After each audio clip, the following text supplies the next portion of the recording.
The offseason's only a couple days old for the Seahawks, but they wasted a little time making their first splash, signing one of their key free agents. Rob Rang and I are going to be breaking it all down on our Wednesday episode of Locked On Seahawks. You are Locked On Seahawks, your daily Seattle Seahawks podcast. Part of the Locked On Podcast Network, your team every day.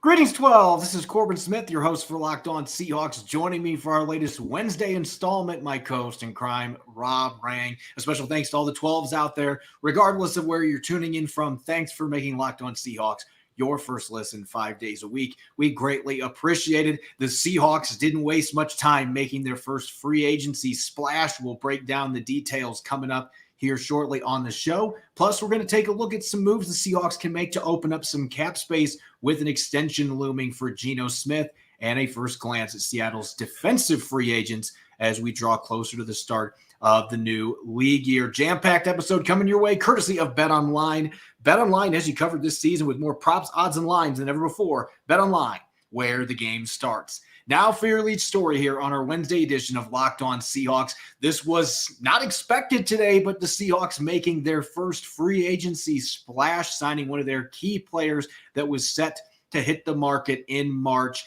Kicker Jason Myers agreeing to a 4-year contract worth $21.2 million, upwards of $22.6 million with incentives.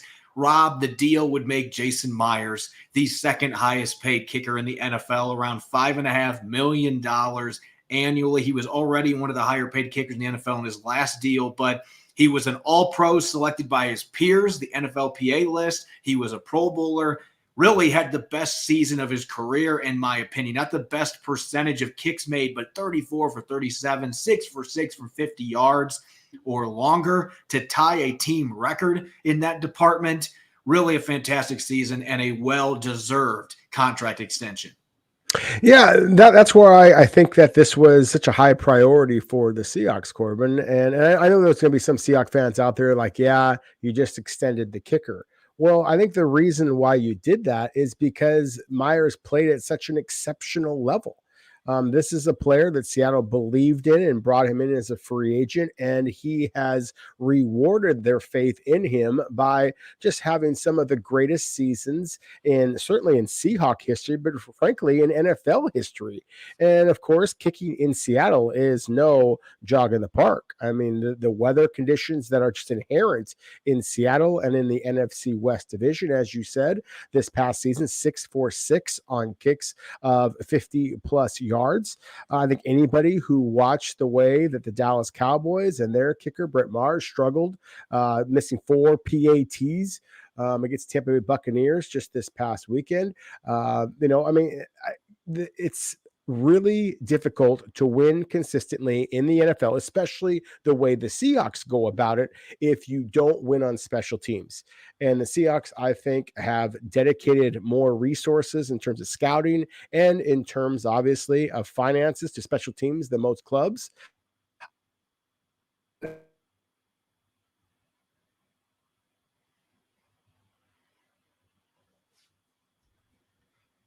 And Rob just broke up, so I'm sorry to everybody if you didn't hear how he finished up the end of that sentence. But this is what I will say on this front.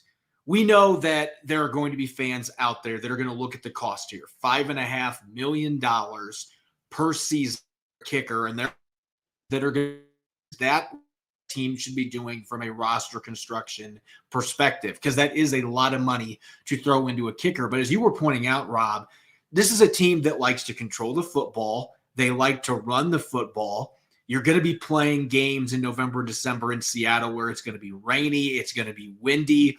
You have to have a reliable kicker. And even though Myers has been bitten by inconsistency at times, in particular odd seasons. I hope there was a clause in his contract for 2023. We need you to actually make more than 80% of your field goals, because he has had issues in odd seasons, but he's been so good in the even years. 2020, a perfect 24 for 24. He made 37 consecutive field goals over a couple years span, which is a franchise record. That is flat out ridiculous. And this year, he was trying to match that record, and then unfortunately did miss a few field goals down the stretch. But 34 for 37, still nothing to scoff at. 91%, perfect from 50-plus yards.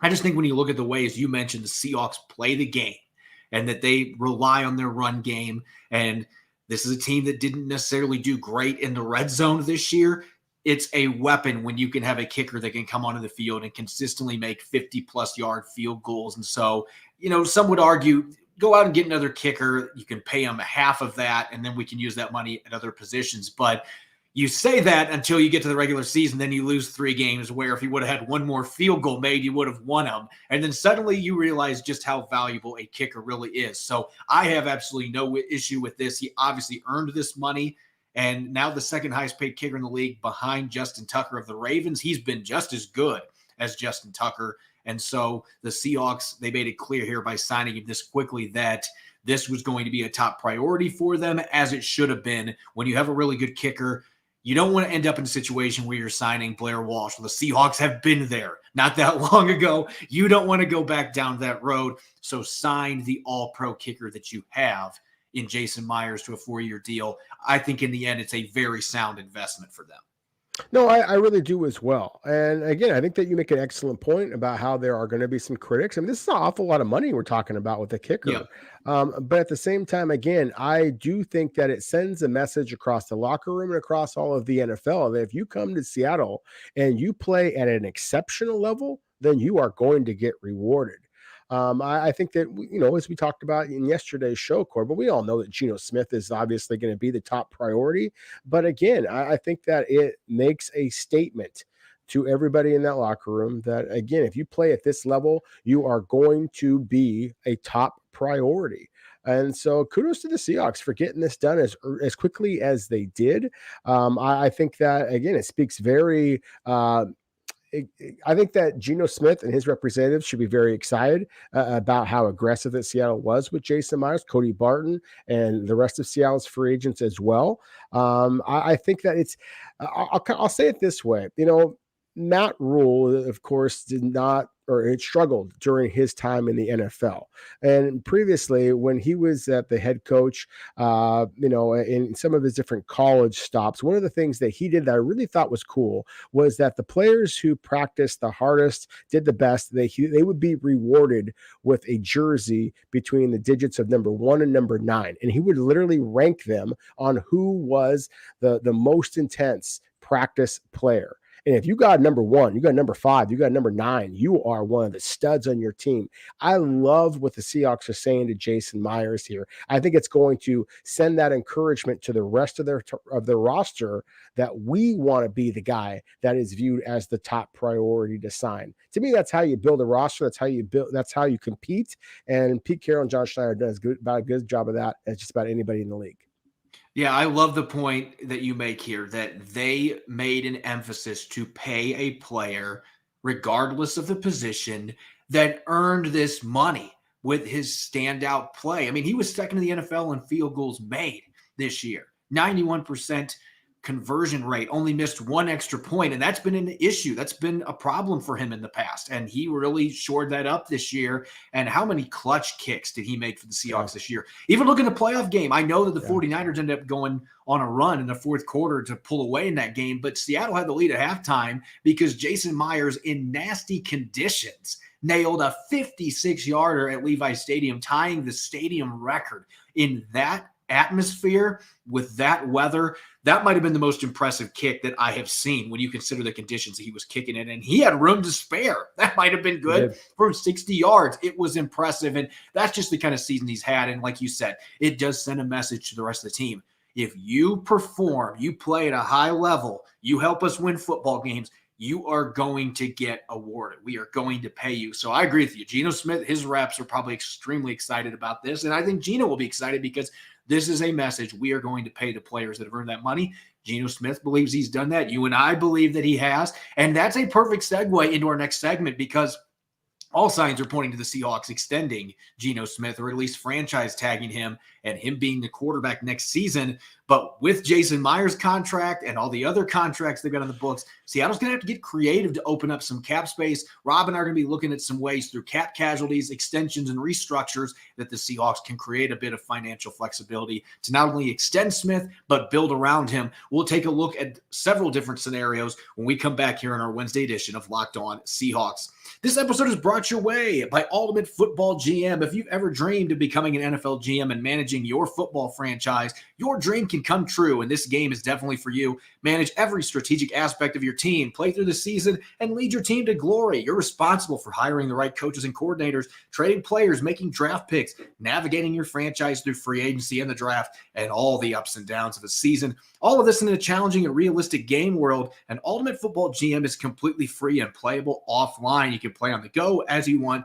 and when you want to. I'm currently managing the Honolulu Sharks, and quite frankly, I'm probably on the verge of getting fired and replaced. It has been a rough first 2 years. I'm hoping to turn things around and get back into contention in our virtual Locked On League. It's a blast. Our listeners should join in the fun in their own league. Locked On Seahawks listeners get a 100% free boost to their franchise when they use the promo code Locked On. That's in all caps in the game store. That's Locked On in all caps. So make sure to check it out today. You can download the game by visiting ultimate-gm.com or look it up in the App Store. That's ultimate-gm.com. Ultimate Football GM. Start your dynasty today.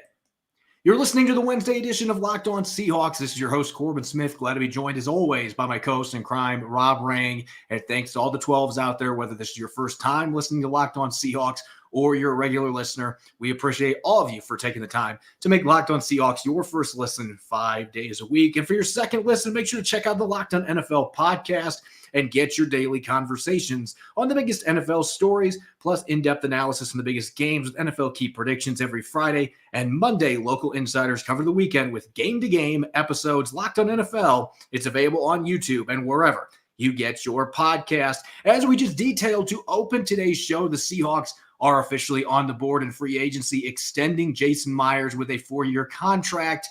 Not obviously the biggest name on Seattle's free agent list. That's reserved for a certain quarterback in Geno Smith. And to this point, all signs are indicating that the Seahawks plan to give Geno Smith a new contract, whether that's a long-term deal or using the franchise tag. All options are on the table, but they want Geno to be the quarterback in 2023, potentially beyond.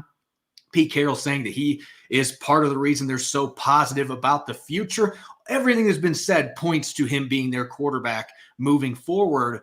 But Rob, especially with Jason Myers now having this big deal that makes him the second highest paid kicker in the league, I don't think fans realize, Seattle had $34 million in estimated cap space, but it's not like they have a ton of financial flexibility. And oh, by the way, Geno Smith's going to be looking for $30+ million. And if you give him the franchise tag, it's $32.4 million. That's the estimate right now. So that is a very large chunk of the cap space that they have available to begin with. And that means they're going to have to get creative. They are going to have to get creative, Corbin, because right now the Seahawks do not have nearly as many players signed to their roster for the 2023 season as most NFL teams do. And as you just said, we very much expect Geno Smith's contract to take up the bulk of the remaining space. You know, it's interesting. I look at social media sometimes and I see some of the Seahawks fans out there, Corbin, who are imagining that the Seahawks are going to sign just about every free agent at every position that is available this upcoming I think that's season. been every year in NFL history. It's kind of comical how that works out. And again, if you just look at the salary cap space that the Seahawks currently have, then just bringing back Geno Smith, to say nothing of guys like Cody Barton or, Poona Ford or Ryan Neal or all these other players that we have talked about before. Who knows at the center position? Austin Blythe and Kyle Fuller are both currently free agents. So whatever you're going to do with that. So clearly Seattle is going to have to kind of massage the salary cap a little bit. And that can take the form of lots of different ways of doing that. It could just be that you're simply going to be releasing players, which we're going to be talking about here in a moment. There's also going to be the possibility of extending players, restructuring contracts. Let's just say this before we even begin, Corbin. When we're talking about men and their families and the money that they were signed deals to receive, then obviously we want all of these players to get the money that they've earned. But at the same time, we also know that the NFL is a business. There are going to be some players that are going to get released. And frankly, there are some players who I thought didn't play up to the expectations of their contract. So I'll just jump in right here. We talked about Gabe Jackson during yesterday's show as well. To me, that would be one of the players that I think that Seattle needs to either restructure or perhaps even cut outright to try and save some space in the salary cap, because Gabe Jackson, as good of a player as he is, I don't think that he is worth the money that he is currently being scheduled to get paid by the Seahawks in 2023. Yeah, we talked about this yesterday, Rob. He had the 4th lowest pass protection efficiency rating among guards, according to Pro Football Focus, and the film matches that. He's got a knee that has been giving him issues. He hasn't been able to play full games. They were rotating him with Phil Haynes just to keep him fresh throughout the season. He's going to be turning 32, which isn't that old for an offensive lineman, and yet with his knee condition and the fact that he has been declining now 3 straight years in terms of his pass protection efficiency, I don't think restructuring or extending are options here. I think right now there's a very good chance the Seattle Seahawks are moving on from him, and they can save over $6 million against the cap. Go draft a guard. Maybe you bring back Phil Haynes on an affordable 1-year deal. There are some options there, but I will find it surprising if they don't make a move on that front and unload Gabe Jackson, because he just hasn't played up to expectations. And it doesn't look like he is in a position where he's going to be able to have a bounce back season. I want to throw out a couple other names, and some of our listeners will be like, man, he's picking on the defensive line, but that's really the group where cap casualties are best suited for this team, because look at the amount of money the Seahawks can save. Shelby Harris, as good as he was this year, he only had 2 sacks. He's going to be 32 years old. His cap hit is over $12 million. You can save $8.9 million by releasing him. We'll talk a little bit later. There might be another option that's suitable with him. Al Woods, you can save $3.67 million. And as valuable as he is, he's going to be 36, and he had some injury issues this year. And Quentin Jefferson, he had the 14th most pressures among defensive tackles in the NFL this year. In the second half, he was playing at a borderline Pro Bowl level in terms of rushing the passer. His run defense was questionable, though, a lot of this season, and you can save over $4 million releasing him. I don't know that he fits that hybrid 3-4 necessarily. They had to go to more of an attacking style to fit his traits, his strengths. And so any of those players there that I mentioned, you could save at least $4 million cutting 2 of those players, almost $4 million cutting Al Woods. I could see 1 or 2 of these guys getting the axe just because they need to do some retooling along that defensive line to begin with, and that's where you can save the most money this offseason. It is. And you mentioned the defensive interior specifically, and there's a name on that is not on that list that I think that we should be talking about as well, and that is Brian Monet. And again, he and Al Woods basically play that very similar role, and Pete Carroll talked about it, that he thinks that Poona Ford is at his best lined up on the nose as well. Those are 3 talented players, all likely to get paid very well. As we've talked about many times before, Poona Ford was Seattle's highest paid player this past season, and now Al Woods and Brian Monet are set to be a couple of Seattle's highest paid players next year, with Poona Ford again a free agent. So again, that is one of the positions that Seattle is really going to have to be able to figure out what their strategy is moving forward. Monet is going to be a curious case just because he's coming off a torn ACL and there were other complications there. Could you have a potential failed physical designation that comes down the road when they just gave him a new contract last year? I know that's not what Seattle wants to do, but that's a totally different conversation because they wouldn't be making that judgment right after he had knee surgery. That's not something they're going to be doing right now. But I agree with you that that is a name that we might be talking about a few months from now. trying to figure out where he's going to fit in, because he might miss most of the 2023 season given the nature of his injury. And big guys, it can take longer to come back from ACL injuries just because of their size. And he's a player that's had a few other injury issues dating back to his time at Michigan. Cap only way to create cap space this time of year. And let's talk a little bit more positive, guys that have earned extensions. And we have to start with, in my opinion, the best defensive player for the Seahawks this year. And that was Uchenna Nwosu. What a slam dunk of a free agent signing that was for John Schneider, one of the 3 best that he's made in his 13 years at the helm for the Seahawks. And really, he ended up being a bargain, going out there, getting 62 quarterback pressures, 9.5 sacks, 12 tackles for a loss. He was equally good against the run as he was rushing the passer, forced fumbles, extremely disruptive from week 1 all the way till the final game with 3 tackles for a loss against the 49ers and Saturday's loss to the 49ers in the wild card round. He was fantastic, and he only has 1 year left in his deal. I think you make a move there to extend him 3 or 4 years. Now he has earned that contract, and he's only 26. He's in the prime of his career. He is the perfect fit for the defense they're wanting to run. I think you can run him in any scheme because he can do a little bit of everything, but he's a really good fit in this 3-4, and his cap hit's going to be north of $13 million this year. You can lower that significantly by extending him and reworking the deal. So Uchenna Nwosu has earned a new contract more than anybody in this roster. The Seahawks should pounce, and this is usually when they do it, when there's 1 year left to go on the player's contract. Yeah, I think I 100% agree with you. I think if there is any of the young players that Seattle needs to extend, then Nwosu would be one of those guys that makes an awful lot of sense. I'll go back to the offensive side of the ball, and a guy that I think that Seattle should be looking to retain, because he also is a very young player who I think is just starting to become the player that he could be, and that's Colby Parkinson. You talked about Uchenna Nwosu at 26. Parkinson's only 24. I mean, he's a baby still. And so I really see a player that is developing. I thought he made major strides this past season as a blocker. I've always loved his ball skills, his size, his speed. I think he can be a dynamic player. So to me, he is another guy that I think of the younger players that we've seen enough that Seattle should be looking to extend. You mentioned some of the older players along the defensive line. I thought that Shelby Harris and Al Woods, in particular, Quentin Jefferson toward the end of the season, I thought that they were some of Seattle's best players on at any position at times last season. So you want to be able to keep those players. I think that you're certainly talking about some of the best leaders on Seattle's team as well. But again, age is significant. All of those players are over 30 years old, whereas the 2 players that we've talked about here in Parkinson and Nwosu, again, are in their mid-20s. You're still hoping that they have better football to play in the future. I'm going to stay with the tight end position. I like the Parkinson idea. He would certainly be a player to throw in here, but I don't think that's going to save you any money because he's a 4th-round pick on a rookie deal.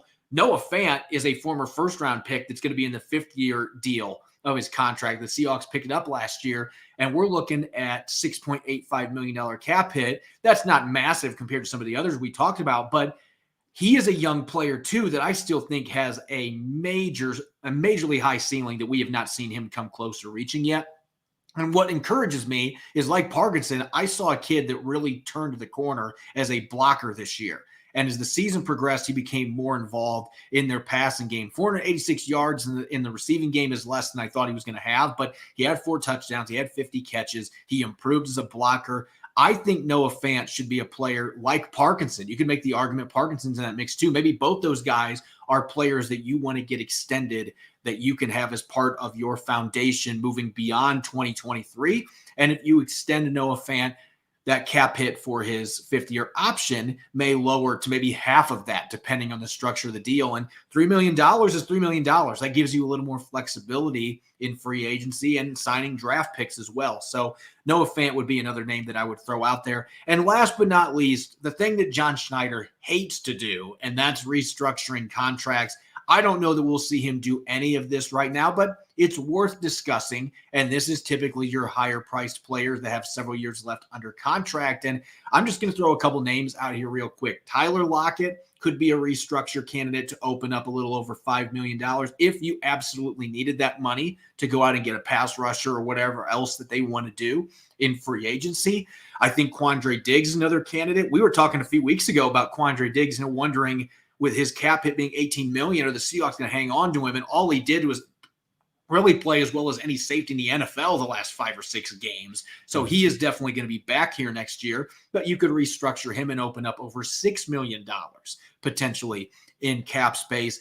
And I know another name that you're probably going to want to touch on a little bit that's a little more complicated because of the injuries, but Jamal Adams is another one that maybe John Schneider could consider as well. Yeah, that's the thing is, to me, there's really 2 contracts that this is all going to come down to. Is if Seattle can do something creative with Jamal Adams, who is going to be due $18 million next season, the same basic amount as Quandre Diggs. That's an awful lot of money dedicated to the safety position. So I think that is definitely something to watch. And then, obviously, it comes down to what Geno Smith really wants in terms of his base salary. If Seattle is able to be a little bit creative and shelter some of that money in terms of signing bonus, or if it is a longer deal than the 2 or 3 year contract that, we've been kind of talking about in the past. Is Geno Smith, to put it simply, is Geno Smith going to play the Tom Brady type of role and be willing to take less money, or is he understandably going to be looking to get every single nickel he possibly can because this is his first opportunity to really cash in? Those to me are going to be the really big storylines for us to watch this season. And if Seattle does get the answers that they hope for from Jamal Adams and from Geno Smith, I do think that the Seahawks could be players a little bit in free agency. It could be kind of fun to watch this from a Seattle perspective. At the same time, if they are unable to do so, then we could see a complete roster rebuild, basically, where Seattle, if they have to pay a lot of money to the quarterback, whoever it is, Geno Smith or anybody else, then again, you're going to see the Seahawks have to rely on getting good young players via the draft because they're not going to be able to afford anybody else. Yeah, I think that's the reality that fans have to understand. Like, this team is not suddenly in a position like the Chicago Bears are, where they've got $100+ million in cap space and they can go out and they can go on a shopping spree and get some players. They might have the flexibility to be able to land a decent player or two in free agency, but with Geno Smith's contract situation, it's going to be very difficult for them to go out and make many splashy moves because they're going to have to fill out the rest of the roster too. Mm-hmm. And that's going to require some cap space. And right now, they've got less than 40 players under contract. So this is a team that's got a lot of things they're going to have to figure out business-wise in the next couple months. I do expect that some of the moves we talked about here are going to happen. The Gabe Jackson one probably being the one that I would be betting on the most here to happen for the Seahawks to try to open up some cap space so they can take care of their offseason business, including giving Geno Smith a new contract, or if they have to, franchise tagging him at that $32.4 million totally guaranteed value, which it sounds like they would be willing to do, but they're hoping obviously to avoid that so they can massage the salary cap a little bit. Coming up next, speaking of free agency, yesterday we had a first glance at the offensive free agent for the Seahawks. We're going to look at Seattle's defensive free agents and dish out our rankings, our top 5 defenders that the Seahawks should prioritize re-signing this offseason. We'll get to those here in a moment on our Wednesday edition of Locked On Seahawks. This episode is brought your way by BetOnline. BetOnline.net is your #1 source for sports betting info, stats, news, and analysis. Get the latest odds and trends for every professional and amateur league out there, from pro football to college bowl season to basketball and the World Cup. They've got it all at BetOnline.net. If you love sports podcasts, you can even find those at BetOnline as well. It's the fastest and easiest way to get your betting info. So head to their website today or use your mobile device to learn more. BetOnline, where the game starts. You're listening to the Wednesday edition of Locked On Seahawks. I'm your host, Corbin Smith. Glad to be joined, as always, by my co-host in crime, Rob Rang. A special thanks to all those 12s out there. Thanks for listening in and making Locked On Seahawks your first listen 5 days a week. Continuing to talk free agency, the first glance, Rob. Yesterday, we looked at all of Seattle's pending offensive free agents, and it was a fairly lengthy list. Maybe not a lot of game-changing players on there. I think you can semi-say the same thing with the defensive list, but it is a much larger list of free agents that the Seahawks have that will be hitting the market. In particular, look how lengthy the unrestricted free agent list is. Poona Ford, Cody Barton, Bruce Irvin, LJ Collier, Justin Coleman, Daryl Johnson, Jonathan Abram, Josh Jones, Tease Tabor, Artie Burns, Xavier Crawford, and Ben Burr-Kirven is technically an unrestricted free agent as well. Ryan Neal being a big name restricted free agent. Tanner Muse, that's an actually pretty darn important one with Jordan Brooks' injury. He's also a restricted free agent. Miles Adams, John Radigan, and Mike Jackson, all exclusive rights free agents. The good news on that front, though, Rob, is that those players, you just have to give them a tender and it's not expensive. So especially for a player like Mike Jackson that started all 17 games, he's not going to be overly expensive to bring back. But there are more notable names on here than on the offensive side of the football. And I think there's more conflict in terms of personnel versus the scheme they're wanting to run. And like you said yesterday, it does create some dominoes depending on what the Seahawks choose to do. It absolutely does. And again, I think that you described that very well. I mean, Seattle has some really interesting decisions to make here. If they believe that, say, Cody Barton or Poona Ford, if they really do fit in with the defensive scheme that they want to use, because I thought that there were times where it didn't look like they fit in. Now, Cody Barton, I was really encouraged by just how well he played towards the second half of the season. It really felt like he just took a massive leap after Seattle's bye week. Now, the injury to Jordan Brooks, I think, makes Cody Barton that much more important for Seattle to resign. And maybe that doesn't seem fair or seem kind of silly.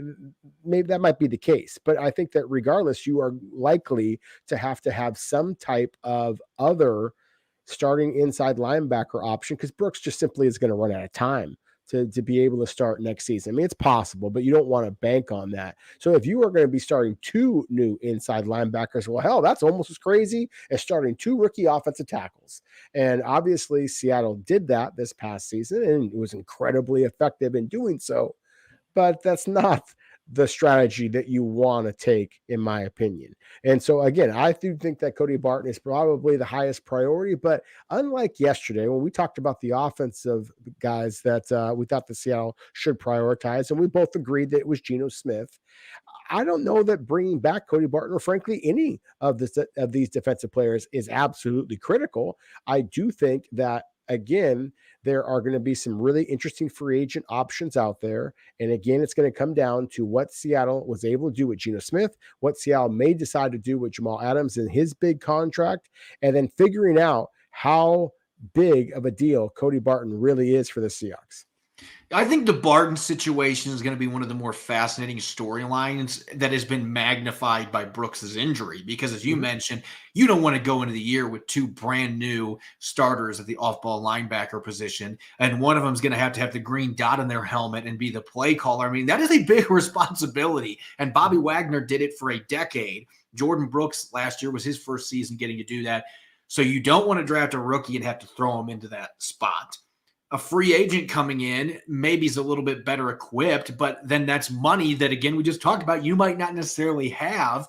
So you want to invest it back in your own players. And so I do think Cody Barton is going to be a much higher priority. That being said, I have to disagree with you on one statement, saying I don't know if there's anybody on this list necessarily that has to be re-signed.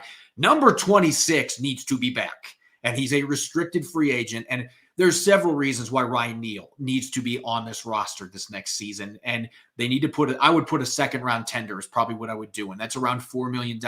And you can already look at how much money they spent at safety and say, I don't want to do that. But there's no guarantee Jamal Adams is going to be Jamal Adams next year. We have to see him come back on the field coming off a torn quad tendon and see if he's the same player. And he's had other injuries. Quandre Diggs is going to be 30. He's still a very good player, but this is a group that has been ravaged by injuries the last couple of years, and Ryan Neal should be on the field with those two a lot anyway. That's what they've wanted to do, and injuries have prevented it from happening. But Ryan Neal got a bunch of all-pro votes this year for a reason. This is the last year that you're going to be able to sign him at an affordable contract, so he better be back this year. And with that being said, here's my rankings to our listeners watching on YouTube. Ryan Neal and Cody Barton are number 1 and 2 for me, just because of positional importance, the injuries they're dealing with at those spots. I've got Poona Ford at number 3. And the reason I'm throwing him that high on the list here is I still think Poona Ford is a very good football player. There are question marks with him in this scheme, but I thought he looked a lot better after, ironically, they had injuries in the middle and he was playing that nose tackle position that Pete Carroll was saying he's better at. He sure looked better at it in those games. He was more disruptive. And I know he doesn't look like a nose tackle in the NFL, but he's a really difficult guy to block in the middle, and he can two gap in that sense. His penetration ability through the A gap is a real problem for opposing offense. So I think if they use him differently, I don't think you're going to have the same cap hit because of the season he's coming off of. I don't think he's going to get, he's not going to command a ton of free agent market him fairly, and he's still a very disruptive football player if you use him properly. So Poona Ford would be number 3 on my list. And closing out the list, I actually have Jonathan Abram at number 4 because I liked what I saw from the former first-round pick. And again, depth at safety and on special teams is important. He's going to be cheap to re-sign. I would think veteran minimum. And Miles Adams is another player. He's an exclusive rights free agent. Would be nice to bring him back. Mike Jackson, I could have put him on this list.